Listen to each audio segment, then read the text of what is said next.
Spain and France are paying the price of wildfire destruction, and the costs are staggering.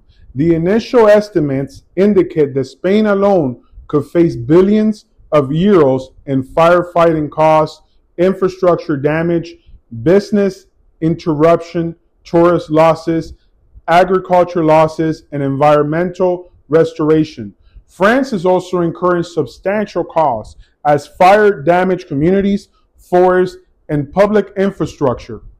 Now, combined, the economic impact could reach many billions of euros, and the financial final cost will not be known until the fires are fully contained and the damage assessments are completed.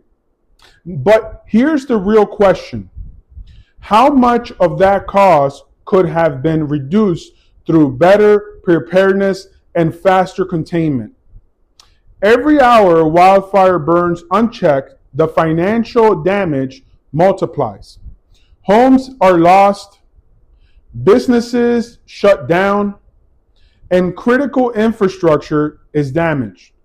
Now, tourism declines and insurance claims increase at the same time. The entire ecosystem may take decades to recover. This is why wildfire management cannot begin when the first flame appears.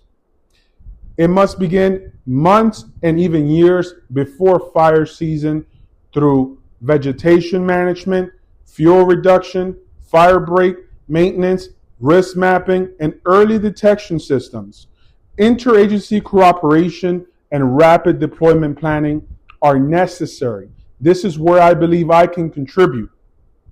My background includes emergency management, wildfire operations, military leadership, and strategic infrastructure planning, which could help. My objective is not to criticize from the sidelines, but to help governments evaluate what happened, identify operational gaps, and improve preparedness, and strengthening the containment strategies and reduce the financial and human costs of the future disasters.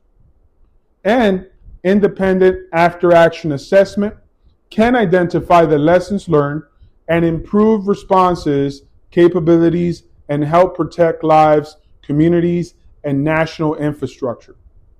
Wildfires cannot always be prevented, but with better planning, stronger coordination, and faster containment, their impact can often be significantly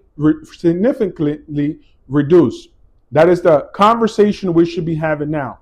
My name is Richard Encarnacion, CEO of the RDE Group, former U.S. Marine veteran, former captain of the CCC, and forestry firefighter. Thank you. We'll talk soon. Please share, like the video.